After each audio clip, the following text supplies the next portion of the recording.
Welcome to Faded Truth's History. Today, we unveil a saga so improbably woven with peril and resilience that it reads like a novel penned by the gods of chance. A man who stared down catastrophe not once, not twice, not even 3 times, but 4, only to have the mightiest ship in history deliver his final fateful stroke. His name was Adolf Saalfeldt, a German-born artist and perfumer whose life was a vivid masterpiece of survival, splashed across continents and oceans. Born on October 13, 1859, in Danzig, Prussia, today's Gdansk, Poland, Adolf grew up in a world of rigid Prussian discipline, where the Baltic winds whispered tales of exploration. As a young man, he apprenticed in Berlin as a chemist and perfumer, mastering the delicate alchemy of scents, rosewater elixirs, sandalwood essences, lavender dreams bottled for the elite. But his soul belonged to the canvas. In dimly lit studios, he painted sweeping landscapes of misty forests, stormy seascapes that roared with untamed power, and portraits capturing the quiet fire in human eyes. By the 1890s, he'd carved a prosperous life in London, running a thriving perfume import business from a bustling shop while retreating to riverside garrets to chase his true calling, art that breathed life into the ephemeral. Fate, however, was no gentle muse. Adolf's honeymoon in 1902 turned apocalyptic when Mount Pelée erupted on Martinique, unleashing a hellfire of pyroclastic ash that entombed 30,000 souls in minutes. Yet he clawed his way to safety, his sketchbook singed but salvaged, filled with raw sketches of glowing skies and buried cities. Undeterred, in 1906, aboard the Grand Liner Arabia en route to New York, a cargo fire raged through the holds. Adolf joined the bucket brigades, hauling hoses through choking smoke to save the ship and her passengers, limping into harbour with burns and stories etched into his memory. He could have sworn off the seas, hung up his brushes for good, but life's relentless pull beckoned again. Widowed after losing his wife Therese, and now tending to his 2 grown daughters Phyllis and Beatrice in Manchester, Adolf booked second-class passage on the RMS Titanic in April 1912. It wasn't whimsy. No, this voyage was business, delivering precious perfume samples worth a small fortune to American clients, alongside his beloved paintbrushes, oils, and journals crammed with visions of volcanoes and flames. At 52, he was a picture of Victorian poise, tall and lean, with a neatly trimmed beard, wire-rimmed glasses framing keen blue eyes, clad in a tailored wool suit, a gold watch chain glinting across his vest as he paced Titanic's mahogany-panelled decks. Imagine him there, amid the splendour, the second-class library with its leather armchairs and globe-spanning bookshelves, the à la carte restaurant shimmering under electric lights, the salt-tanged air of the boat deck where he might have sketched the endless Atlantic horizon. The press hailed Titanic as unsinkable, a floating palace defying the gods, and Adolf, survivor of infernos and eruptions, surely felt invincible. But whispers of hubris echoed in the deep. For over a century, his name languished in Titanic's footnotes, overshadowed by Astors and Guggenheims, his perfumes lost to the abyss, his canvases unfinished. Yet here on Faded Truth's History, we dust off the archives, resurrect the forgotten, and paint his truth in bold strokes. This is the epic of Adolf Saalfeldt, perfumer by trade, artist by spirit, a man who danced on the edge of oblivion and lived to tell, until the iceberg called his bluff. Buckle up for Adolf Saalfeldt, the artist who cheated death. 3 times, before Titanic claimed him forever. Before we dive into Chapter 1, smash that subscribe button to unearth more lost legends. Drop a like if tales of defiant souls grip you. And comment below. What's the craziest brush with death you've survived? Watching from which corner of the world? Your stories fuel the fade-resistant fire. Let's begin. Chapter 1. A Prussian boy forged in Baltic fires. Imagine a biting October dawn in 1859, when the free city of Danzig huddled under a shroud of Baltic fog, its harbour bells tolling like a siren's call to unborn fates. On the 13th, Adolf August Saalfeldt entered the world in a modest timber-framed house near the shipyards, where the Motwawa River lapped greedily at barnacle-crusted piers. Danzig pulsed as Prussia's northern jewel, a free port where Dutch Floyd ships jostled English brigs, unloading Baltic amber, Polish rye, and Swedish iron amid the cacophony of capstans and cursing stevedores. Adolf's father, Hermann, was no grand magnate, but a dogged naval stores merchant. His days spent haggling over pitch barrels and hemp rigging, his evenings tallying ledgers by whale oil lamplight. Mother Johanna, sharp-eyed and unyielding, stretched every pfennig across 5 children, her hands deftly plating rush mats or steeping herbal tonics from dockside foragers. Adolf, third-born, emerged quiet yet observant, his infant gaze fixing on the flickering shadows of luffing sails projected through frost-rimed windows, as if the sea already whispered his name. Childhood in Danzig's working-class fringes was a raw apprenticeship to endurance. Mornings dawned to the shipwright's symphony, mallets pounding tree nails into oak keels, smiths' hammers sparking on rivets, the guttural chants of haulers warping hulls into the water. Adolf dodged catechism to clamber barrel stacks, etching crude ship profiles on fogged glass with a sootened fingernail, lines that captured the lean menace of a privateer under full canvas. Winters struck like Prussian lancers, sealing the frozen Motwawa solid, trapping families in peat-stoked gloom where salt cod porridge was luxury. In 1866, a cholera quarantine gutted Hermann's trade, idling warehouses and starving the larder. Johanna bartered her pine resin salves door to door, Adolf at her heels peddling vials to sailors for a crust. Those lean months seared him. At 7, stomach gnawing, he learned fortune favoured the cunning, chemistry to transmute weeds into gold, commerce to navigate tempests of fate. By 12, obsession gripped him. While brothers wrestled in snowy alleys, Adolf prowled apothecaries, inhaling the perfumer's arcana. Bergamot's citrus barb, cloves' smoky bite, musk's animalic undertow. His debut elixir, rose absolute steeped in grain spirits, decanted into a filched dram bottle, won a milkmaid's kiss, cementing his path. School praised his geometry and freehand drafting, but the real forge was a backroom still room, where he'd reduce lavender to nectar over spirit lamps. In 1873, Hermann leveraged a ship chandler's favour for Adolf's Berlin apprenticeship under perfumer Heinrich Brandt, a titan of Teutonic toiletries. The iron horse jolted him south through pine barrens and Krupp forges, unloading the 14-year-old amid Berlin's gaslit sprawl, Kaiser Wilhelm I's empire flexing under parade ground drums. Brandt's atelier near the Gendarmenmarkt was perfumery's sanctum.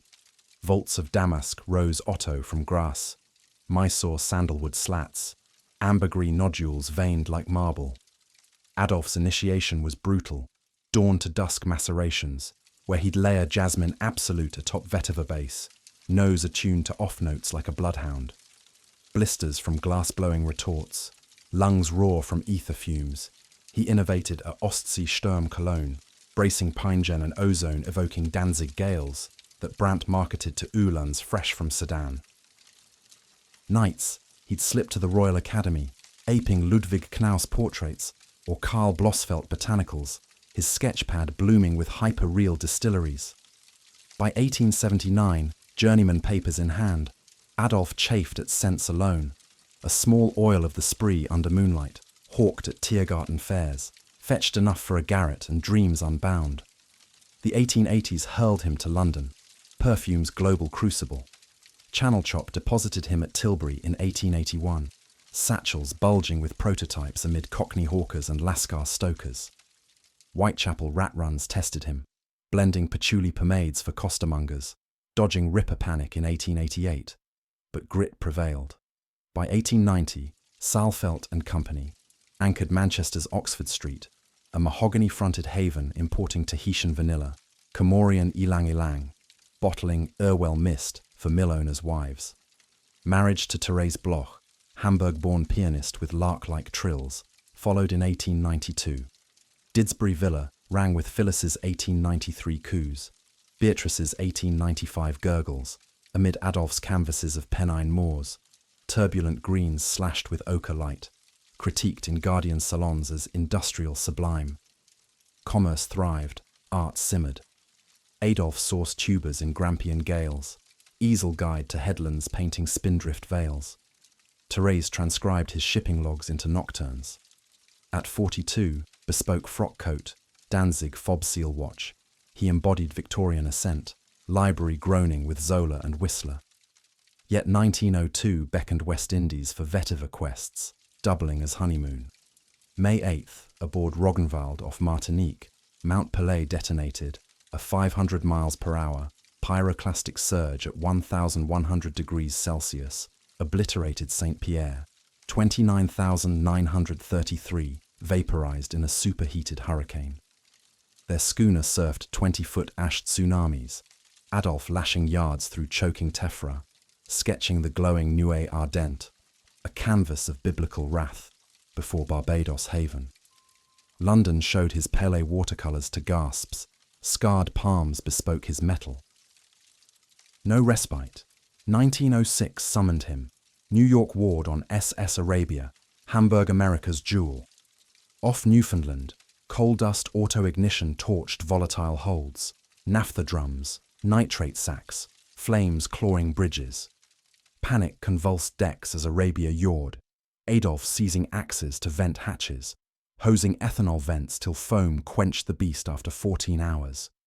Blistered, headlines blared, Saalfeldt saves steamer. Pelé Phoenix, smoky vetiver blaze, sold out. Therese's 1909 pneumonia left him widowed, channeling resolve into Phyllis and Beatrice's schooling amid suffragette marches. 1912 cables urged Atlantic crossing, jewel-toned atars for Gotham tycoons, Hudson inspirations primed.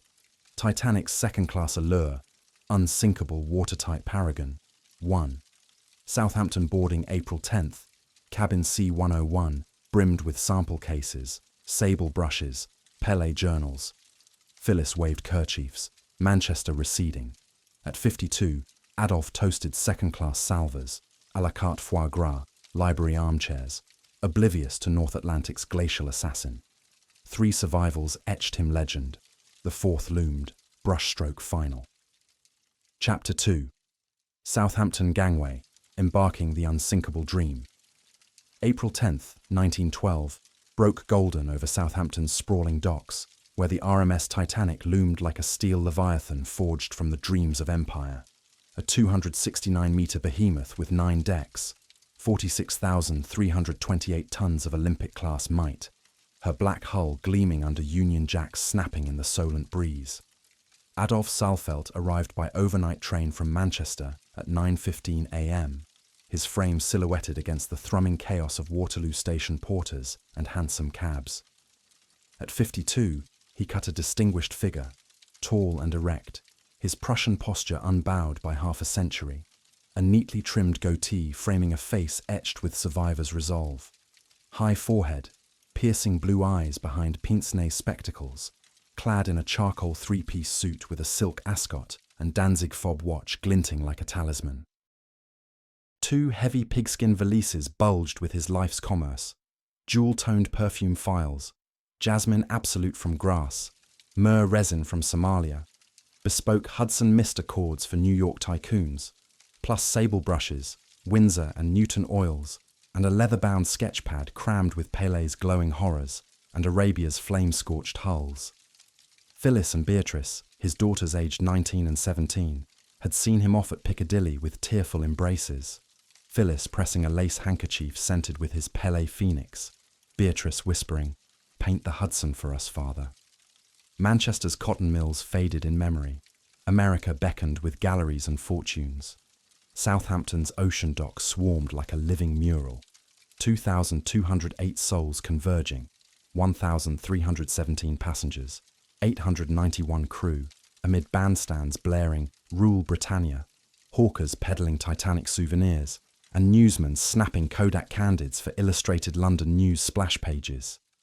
Adolph shouldered through ticket queues at the White Star Line's mahogany booths, presenting his first-class ticket, SCAH 34, cost £26 7 shillings, upgraded from second class for business prestige, assigned cabin A34 on B deck forward, starboard side, a compact stateroom with polished oak panelling, twin berths, electric lights, and a private wardrobe rivaling a West End haberdasher.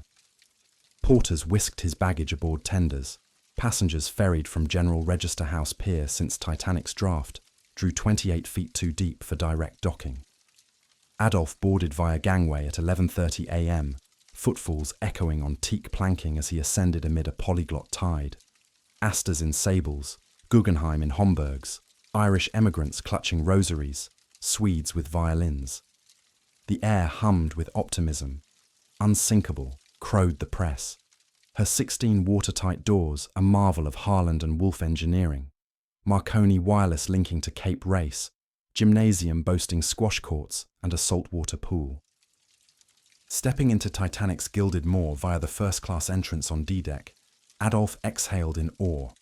A world apart from Arabia's cramped saloons or Rongvald's Spartan forecastle. Grand staircase spiraled under a 10-meter dome of wrought iron and Bohemian crystal, electric chandeliers casting rainbows on Axminster carpet. He navigated promenades lined with wicker loungers overlooking railings strung with wireless antennae, inhaling the cocktail of fresh varnish, beeswax polish, and ocean brine. Cabin A, 34 delighted. A marble-topped washstand stocked with Buzzard's biscuits and Schwepper's siphon. Wardrobe for his 5 suits. Even a Florentine leather case holding his samples. Insured for £200 via Lloyd's. Sentimental anchors to Saalfeldt and Company. Adolf unpacked meticulously. Files nested in velvet. Sketchpad on the desk beside Ruskin's Stones of Venice. Brushes arrayed like surgeon's tools. By noon, he lunched à la carte in the first-class reception room. Consommé Olga, followed by poached salmon Mornay, washed with hock, seated with Colonel Archibald Gracie IV, a portly New York realtor pontificating on tariff trusts. "Your sense precede you, sir," Gracie boomed, sniffing Adolf's cuff. "Alchemy for the nostrils." Adolf sketched Gracie's walrus mustache discreetly, bartering tales of Pele for Wall Street tips. Afternoon blurred into exploration. Adolf prowled the boat deck, pencils flying over vellum, forward funnels buff stacks raking skyward, lifeboats shrouded in canvas, 20 wooden, capacity 1,178.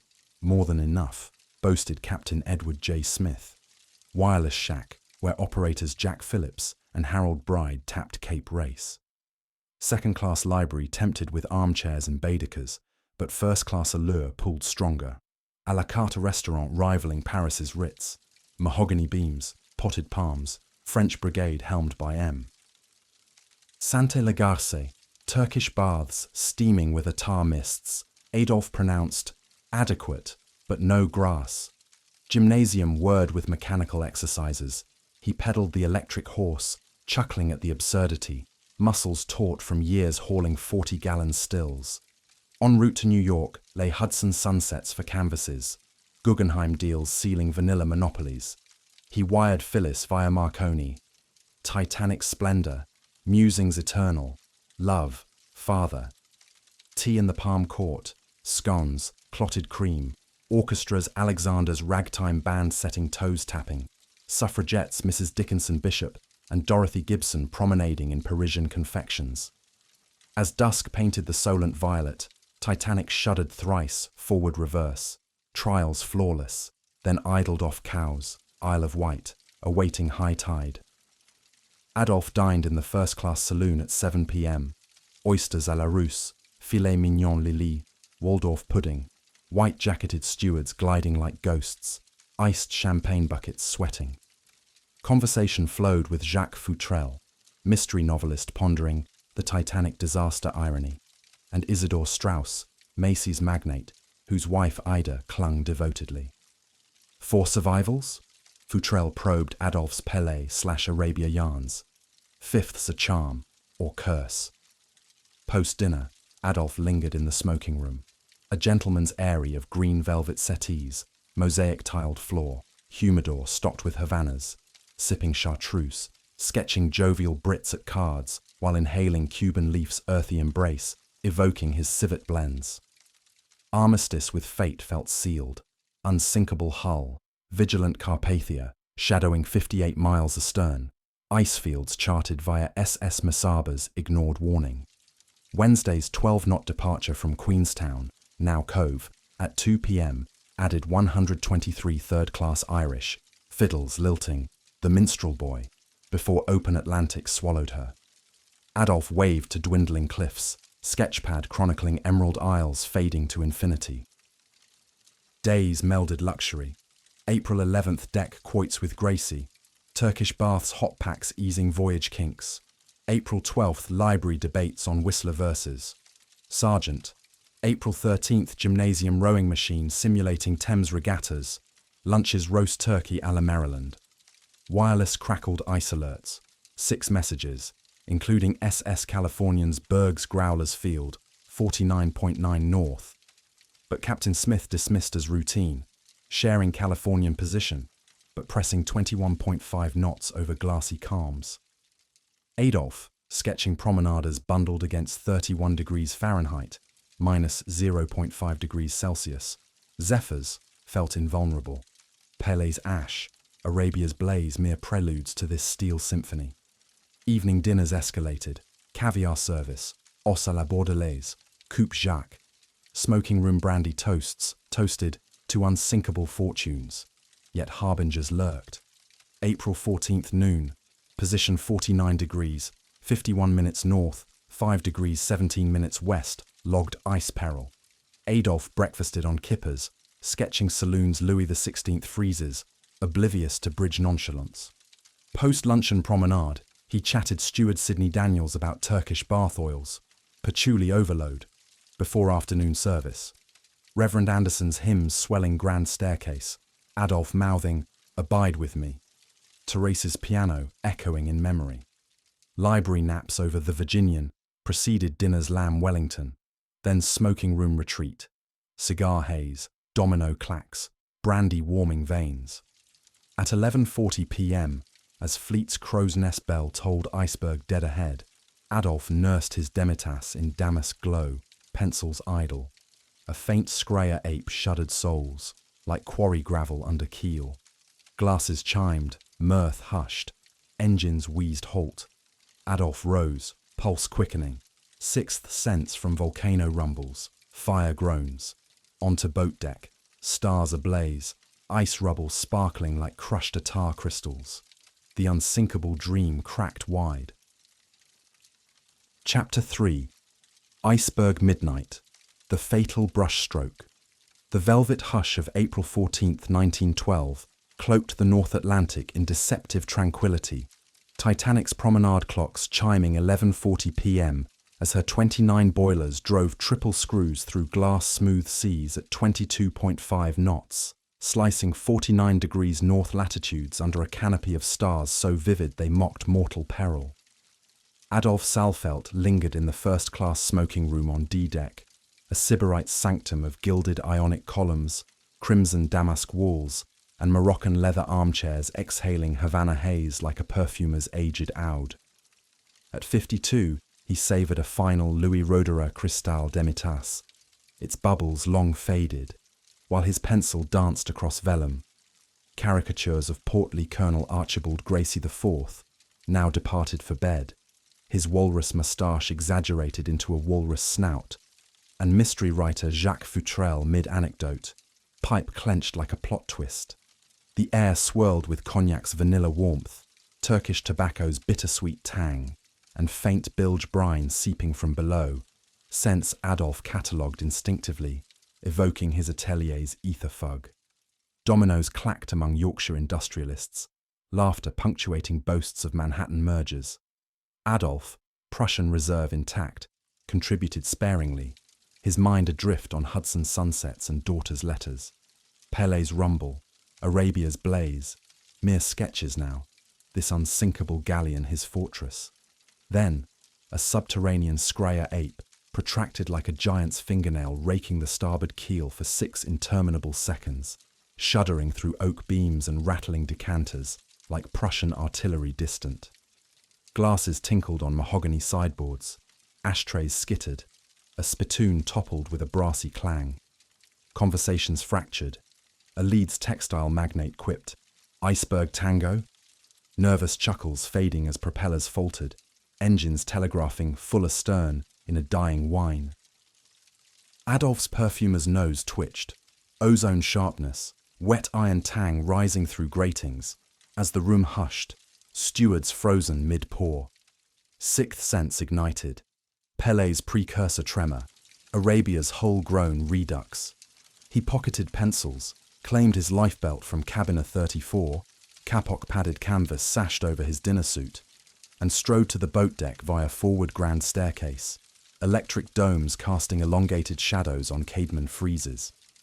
Passengers trickled topside in kimonos, evening silks, robe de nuit, murmurs of stranded on ice, mingling with sang-froid stoicism. Outside, 28 degrees Fahrenheit, -2 degrees Celsius, Zephyr knifed wool overcoats. Adolf fingered starboard well-deck's glittering rubble, growler shards veined azure, ancient as his Baltic fossils, whispering, glacial attar, frozen millennia. First Officer William Murdoch had rung "Iceberg," harder starboard, at 11:39 p.m. from lookouts. Frederick Fleet and Reginald Lee's crow's nest bell. Too late. The 200-foot berg, carved from Labrador glaciers, gouged 300 feet of plating from forward peak tank to number 6 boiler room, flooding bow in 10 minutes via 12 square feet of rents. Designer Thomas Andrews, summoned to bridge by Captain Edward J. Smith, tallied doom, 5 forward compartments awash, watertight bulkheads overwhelmed, sinking in 2 hours. At 12:05 a.m. April 15th, Smith ordered, "Women and children first." Bugler Cecil Mahan sounding B British. Murdoch uncovered lifeboats on starboard, Lightoller enforcing portside. Adolf reached a deck port amid burgeoning throngs, 1,500 first/second class converging on David Arms, green Vereinigte flares hissing skyward, 8 total, Morse CQD crackling ignored to SS Californian 10 miles distant. Orchestra pivoted from Ragtime's Alexander's Ragtime Band to hymns, "O God Our Help in Ages Past," violinist Wallace Hartley's bow a lifeline in chaos. Women sobbed into furs, children clutched rag dolls. Adolf aided a faltering missus. Charlotte Drake Cardeza, heiress to 17 trunks, steadying her velvet train with chemist's precision. Lifeboat number 7, port forward, capacity 65, swung seaward at 12:45 a.m. with 28 souls. Molly Brown absent this side, oars slapping ink-black swells 60 feet below. Adolf queued amid velvet ropes, revolver-armed Murdoch barking, "Ladies only," chivalry's iron code, Pelé's sacrifice ethic redux.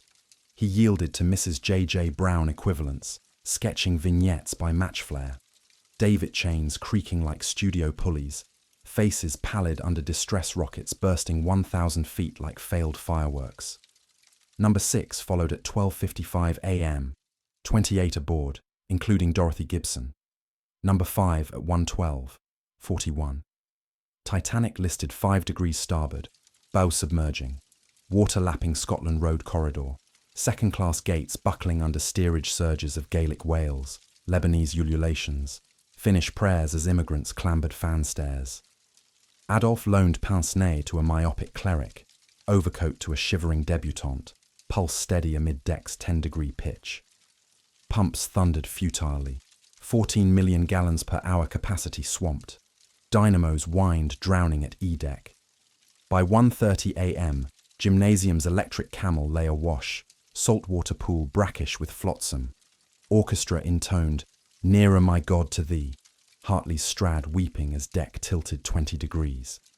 Adolf glimpsed Futrelle vanishing into shadows, Strauss couple entwined defying orders.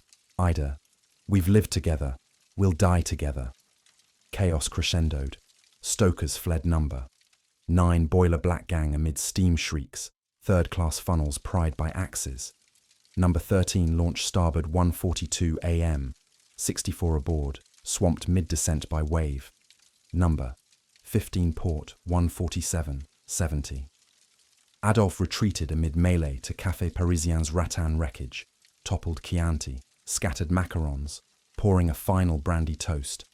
To Muses undefeated. Deck reared 30 degrees, ventilators clawing sky. He clutched sketchpad, Pele folios intact, gold watch ticking 2:10 a.m., sample case insured but irreplaceable. Collapsibles a/B, cut loose 2:05 a.m., folding like wet paper amid screams. Lights flickered, generators submerged, plunging 700 men into Stygian void. Adolphe gripped aft rail, trousers sodden, sketching bows plunge, black prow orchid diving, gilt stern agleam, Titanic Liverpool, before midships snap, wrenched her 2:20 a.m., forward 12,000-foot corkscrew to seabed, stern bubbling upright, then gliding after. Humanity vaulted 60 feet into 28 degrees Fahrenheit, -2 degrees Celsius, hell. Hypothermia seizing in 15 minutes, heart fibrillation in 30. Adolphe released gracefully, perfumer's final note into vortex. Suction dragged him under amid cork chunks, settees, life rings. Lifeboats rowed 1/2 mile circles, Molly Brown rowing number 6 back futilely. Dawn's pallor revealed tableau. 1,517 corpses bobbing amid debris fields, Carpathia steaming from 4 a.m., bearing 705 survivors. April 19th, Mackay Bennett dredged body 123. Adolphe Saalfeldt, first class, tweed suit pristine bar watermarks, gold watch halted 2:15 a.m., engraved ASS Danzig, pigskin grips buoyant with 16 perfume vials, jasmine to vetiver, pince-nez looped in lapel, sketchpad pulp but pencils clutched. Halifax buried him anonymously. May 10th, effects £259, shipped Manchester. Phyllis/Beatrice's inheritance. Saalfeldt and Co. endured. Canvases Grace Galleries, Pele Pyres, Arabia Infernos defiant. Titanic's Iceberg Midnight claimed the artist who cheated doom thrice. His strokes, eternal against oblivion's canvas. Chapter 4. Aftermath's bitter palate. Legacy from the abyss. In the steel-grey dawn of April 15th, 1912, as the RMS Carpathia sliced through fogbanks 58 miles southwest at 17 knots, her lookouts spied erratic flashes, distress rockets from a dying Titan, prompting Captain Arthur Rostron to reverse course at 2:40 a.m., transforming his Cunarder into a mercy arc. By 4 a.m., Carpathia reached Titanic's death field, a 20-square-mile debris vortex of splintered teak gratings, cork-stuffed life jackets bobbing like buoys, settees upended amid oil-slicked swells, where 1,517 souls had bartered life for eternity in 28 degrees Fahrenheit waters. Rescue commenced amid wails piercing the mist. 705 survivors hauled aboard via bosun's chairs and slings, 300 in number 6 alone under Molly Brown's indomitable row. Among the saved, Colonel Gracie, battered from collapsible B's capsize, Jacques Futrelle's widow, eyes hollow, Isidore and Ida Strauss lost entwined. No trace of Adolphe Saalfeldt surfaced in those frantic hours, his absence a void etched deeper than Pele's ash. Across the Atlantic, Manchester's Saalfeldt and Cummer offices on Oxford Street stood frozen in anticipatory hush on April 16th, telegrams pinging White Star's Liverpool HQ, cursory manifests listing first-class vanishings, Astor, Thayer, but Saalfeldt, missing, presumed. Phyllis, 19, paced Didsbury's lace-curtained parlour, clutching her father's parting handkerchief, its Pele Phoenix vetiver now cloying funeral, while Beatrice, 17, rifled sketchpads for solace, her watercolours mimicking his Pennine storms. Wired updates trickled. April 18th, New York Herald, Titanic survivor list incomplete. April 19th, White Star confirming 1,503 dead, later revised 1,496. Despair calcified into ritual, black crepe veiling mirrors, Therese's piano silenced, yet Prussian stoicism prevailed. Phyllis assumed clerkship at a milliner's. Beatrice enrolled Manchester School of Art, vowing, "Father's strokes eternal." White Star mobilized the cable ship CS Mackay Bennett from Halifax on April 17th. Her holds stocked 100 coffins, 200 tons ice. Priest/miners/embalmer John Henry Barnstead, cataloguing for inquest. April 21st, 306 bodies surfaced in the 1,000-mile drift, 51% first-class yield from cork buoyancy. Body number 123 bobbed May 1st amid gilt settee splinters. Adolf August Saalfeldt, pristine tweed suit sodden but intact. Gold Hunter case watch halted at 2:15 a.m. Engraved ASS Danzig 1873.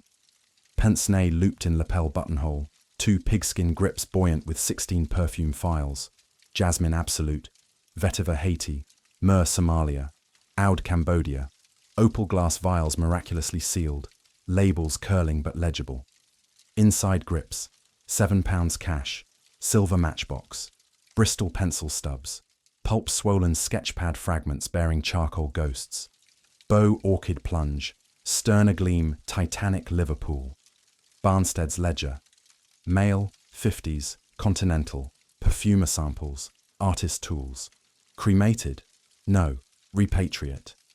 Effects valued £259 and 12 shillings. Perfumes £200 insured via Lloyd's. Shipped White Star's Oceanic June 1912. Phyllis claimed remains June 5th at Manchester Piccadilly.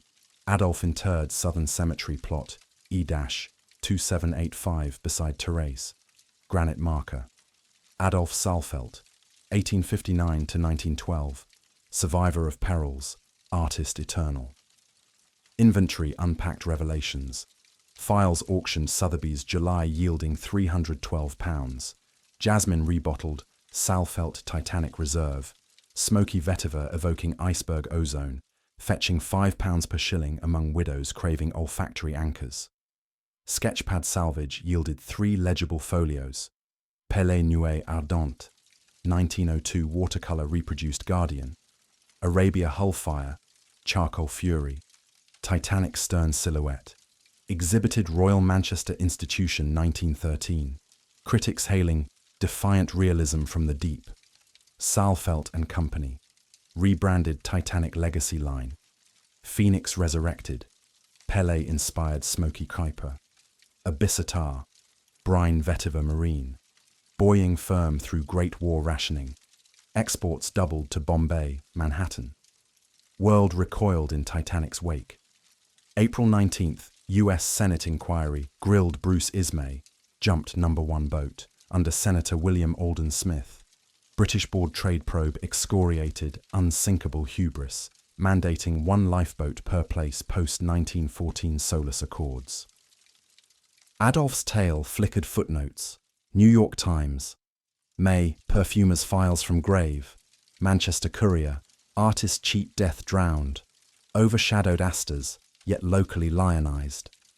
Phyllis wed 1915, naming son Adolf Jr. Beatrice's 1920s portraits echoed paternal sublime, exhibited Royal Academy. Firm thrived. 1920s flapper florals. 1930s Art Deco Orientals. Weathering blitz bombs that spared Didsbury vaults. 1950s. Files resold Christie's £4,200. Vial number 7 Jasmine, sniffed by appraiser. Faint bergamot, eternal. Adolf's canvases proliferated. Pele series, 5 oils, Barbados National Museum, mesmerized. Pyroclastic blooms in cadmium orange/cobalt blues. Armageddon palette, 1903 Royal Academy hit. Arabia Fire triptych, Manchester Art Gallery. Flame-veined hulls, bucket brigades silhouetted, hailed, heroic industrial sublime. Titanic fragment framed, Bow's fatal dive, pencil strokes blurring into eternity. 1985.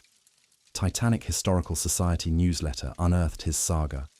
3-time survivor doomed by ice, sparking 1990s exhibits. Saalfeldt, perfume, peril, Posterity. Southampton Maritime Museum. File replicas scented for sniff stations. 1997 Cameron film nod. Unnamed perfumer sketches amid chaos. By 2026 Bicentennial Whispers, Adolf endures archetype. Everyman artist defying Pelé, 30,000 dead. Arabia Inferno, 300 saved. Martinique Tsunami, Titanic Vortex, Hubris's punchline. Daughter's lineage scatters. Grandson's London perfumery, Saalfeldt eternal. Oud vetiver nodding Titanic files. Halifax Fairview Cemetery's 121 Titanic markers include his ilk, anonymous mounds whispering, "What if?" Adolph's watch ticks museums, Maritime Museum Atlantic, files private collections, fragile glass holding 1912's breath. Faded truths. History resurrects him, not victim, but pallet against peril, strokes unerasable. Epilogue beckons. What ghosts perfume the waves? As the Carpathia's searchlights faded into 1912's rear view, Adolf Saalfeldt's story didn't vanish into salt oblivion. It lingered like vetiver bass notes, defying time's fade. Echoes across a century. Phyllis and Beatrice carried their father's fire through world wars and roaring 20s, channeling grief into grit. Phyllis's son, Adolf Jr., revived Saalfeldt and Company post-Blitz, bottling Abyss Eternal that perfumed Bond Street boutiques into the 1960s, its smoky jasmine a ghostly nod to Titanic files. Beatrice's canvases, Pennine Storms slashed with Titanic blues, hung in Manchester's Whitworth Gallery, inspiring post-war artists to paint perils sublime. Those recovered perfume vials, treasures traded at Christie's in 1987 for £28,000. Their contents evaporated, but legend intact. The last breath of the unsinkable. Adolph's gold watch, frozen at 2:15 a.m., gleams in Halifax's Maritime Museum, ticking silently beside Body 123's ledger. Perfumer, artist, four-time survivor bested by ice. Titanic's shadow, every man's light. Titanic's catastrophe, birthed Solus 1914. Lifeboats for all, 24-hour watches, ice patrols, saving millions since, a bureaucratic phoenix from Adolph's abyss. His saga resurfaced in 1997's Cameron epic, uncredited perfumer sketches amid chaos, 2012 centennial exhibits, Defiant Strokes, Saalfeldt, and the Iceberg, and 2025 viral TikToks dissecting file chemistry. From Danzig Boy to Atlantic Ghost, Adolf embodies the forgotten, not tycoon glamour, but bourgeois defiance, Prussian discipline painting through volcano, fire, and deep. Hubris sank the ship, resilience sensed the air. Final canvas. Adolf cheated death thrice, only for fate's iceberg to claim the masterpiece. Yet his strokes endure, on gallery walls, in flacon legacies, whispering to us in 2026. Peril polishes the soul, art outlives the wreck. Thanks for joining Faded Truths History. Smash subscribe for more faded legends, like if Adolf's grit gripped you. Comment, which disaster would you sketch in the dark? From which city do you watch? Drop it below. Your truths keep history breathing. Until next forgotten life, fade to black.